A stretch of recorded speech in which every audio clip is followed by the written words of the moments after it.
ప్రేక్షకులను పట్టించుకుంటున్నట్టు నటించడం ఆరోగ్యానికి హానికరం, మనశ్శాంతి మంటలో కలుస్తుంది. Pretending to care is injurious to health, it causes depression. వాళ్ళ ఫ్యామిలీ సినిమా కదరా, హిట్ అయిపోతుందిలే. ఊరి ఎన్ని డిస్క్లైమర్లు వేస్తావరా బాబు. ఓ ఇది స్టాండర్డా అయితే లేట్.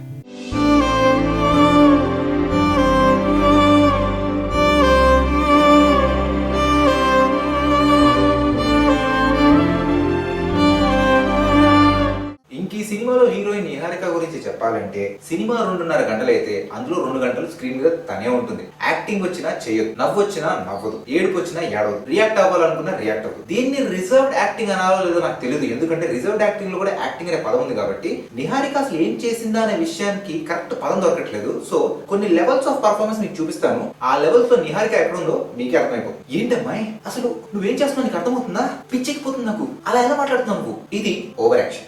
ఏంటమ్మాయి నువ్వేం చేస్తున్నావు, నీకన్నా అర్థమవుతుందా? పిచ్చెక్కిపోతుంది నాకు. ఇది నాగశౌర్య చేసిన యాక్టింగ్, అంటే నార్మల్ యాక్టింగ్ అన్నమాట. ఏంటి నీకు అర్థం అవుతుందా?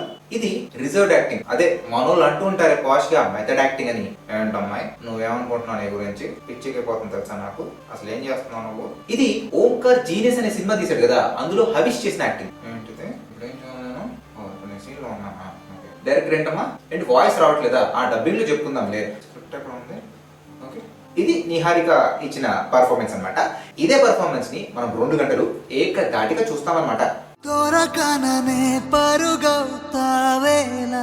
ఇంక ఈ సినిమాలో హీరోగా యాక్ట్ చేసింది నాగశౌర్య తలకాయ, నాగశౌర్య భుజాలు, నాగశౌర్య కాళ్ళు చేతులు. స్క్రీన్ మీద ఫోకస్ మొత్తం నిహారిక మీదనే ఉంది కాబట్టి ఏదో ఫ్రేమ్ లో అక్కడక్కడ నాగశౌర్య కనిపిస్తుంటాడు. అప్పుడప్పుడు భుజాలు, అప్పుడప్పుడు హెడ్ షాట్స్, అప్పుడప్పుడు ఫ్రేమ్ లో సగం కట్ అయిపోయి, అప్పుడప్పుడు దూరం నుంచి అవుట్ ఆఫ్ ఫోకస్ లో నాగశౌర్య అంటే జూమ్ ఇన్ లో స్లో మోషన్ లో నిహారిక అలా పరిగెత్తుకుంటూ వస్తూ ఉంటుందన్నమాట. కానీ పొర్రపాటుగా ఎడిటింగ్ తప్పు వల్ల 2-3 సీన్స్ లో మాత్రం నాగశౌర్య ఫుల్ గా కనిపిస్తాడు. ఆ 2-3 సీన్స్ లో నాగశౌర్య బాగా యాక్ట్ చేశాడు.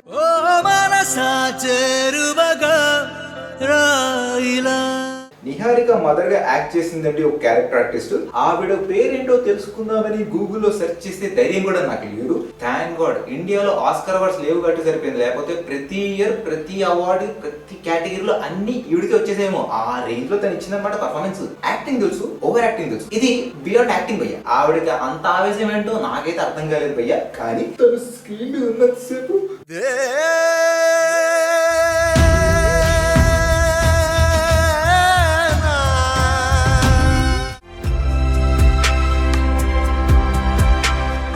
ఇంక సినిమాలో రావు రమేష్ చేసిన పర్ఫార్మెన్స్ ఉంది భయ్యా.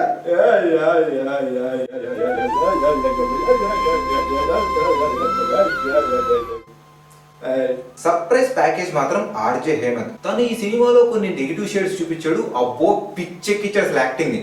రాజకీయం అంటే ఇదే భయ్యా. వర్ణ సినిమా ఎంతమంది చూసారో నాకు తెలియదు, కానీ ఆ సినిమాలో అనుష్క ఇంకా ఆర్య మధ్యలో ఒక 20 మినిట్స్ లవ్ స్టోరీ ఉంటుంది ఫస్ట్ హాఫ్ లో. అదే 20 మినిట్స్ ని అని సాగా తీశారు 2.5 గంటల సినిమాగా. మాకు ఇప్పటికే అర్థం కాని విషయం ఏంటంటే, యాక్టింగ్ వచ్చిన యాక్టర్స్ ని తీసుకొచ్చి 2.5 గంటల పాటు ఇంత బోరింగ్ సినిమా తీయాలన్న ఆలోచన ఎలా వచ్చిందండి? ఏంటి స్క్రిప్ట్ డిమాండ్ చేసిందా? ఏంటి క్యారెక్టర్స్ డిజైన్ చేశారా? కర్రేది మమ్మల్ని ఎలాగో ఎదో చేస్తున్నారు విషయం అర్థమవుతుంది. మరీ ఇర్రి ఎలా అండి? హౌ? ఈ సినిమాలో ఉన్న ఒకే ఒక పాజిటివ్ పాయింట్ మ్యూజిక్. కానీ నెగిటివ్ పాయింట్స్ గురించి మాట్లాడే ధైర్యం నేను చేయను, ఎందుకంటే నెగిటివ్ పాయింట్స్ ని ఎక్స్ప్లెయిన్ చేస్తూ ఇంకో 2.5 గంటల వీడియో తీసి ఓపిక గానీ ఆలోచన గానీ మాకు లేదు కాబట్టి. అయ్యో అది ఫ్రస్ట్రేషన్ కాదండి, ఓన్లీ ఇద్దరే యాక్టర్స్ తో మిథునం అనే సినిమా వచ్చింది. బాలసుబ్రహ్మణ్యం గారు ఇంకా లక్ష్మి గారు యాక్ట్ చేశారు. సినిమా ఎంత అద్భుతంగా ఉంటుందో తెలుసా? కరెక్ట్ మంచి స్టోరీ ఉంటే ఒక యాక్టర్ ఉన్న సినిమా చూడొచ్చండి, తీసేదాన్ని బట్టి ఉంటుంది కదా. ఒక నిర్జీవమైన సినిమా తీద్దామని విశ్వ ప్రయత్నం చేస్తూ దానికి ఆర్ట్ అని పేరు పెట్టి థియేటర్ లో కూర్చున్న ప్రతి ప్రేక్షకుడిని సక్సెస్ఫుల్ గా అవమానిస్తూ మన ముందుకు వచ్చిన ఒక మనసు సినిమాకి సినిమా పిచ్చ ఇచ్చే సినిమా పిచ్చ పర్సెంటేజ్ 10%. అది కూడా only for music.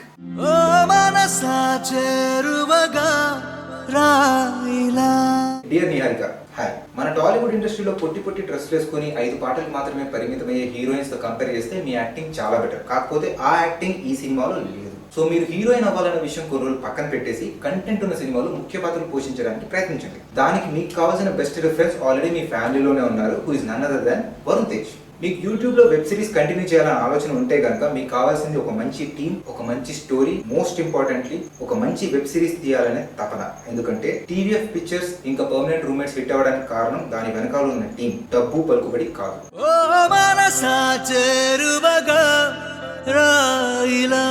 So last లో ఓన్లీ నిహారిక గురించి నేను చెప్పేది ఏంటంటే, చెల్లెమ్మకు చలన చిత్రాల మీద ఉన్న చిన్న చిన్న ఆశల్ని చల్లగా చంపేస్తూ, చూడలేనంత చిరాగ్గా, చనువున్న వారికి కూడా చెప్పుకోలేనంత చులకనగా, చివరికి చంద్రుడి పక్కన చుక్కలా మిగిలిపోయే అర్హత కూడా కోల్పోయింది ఒక మనసు.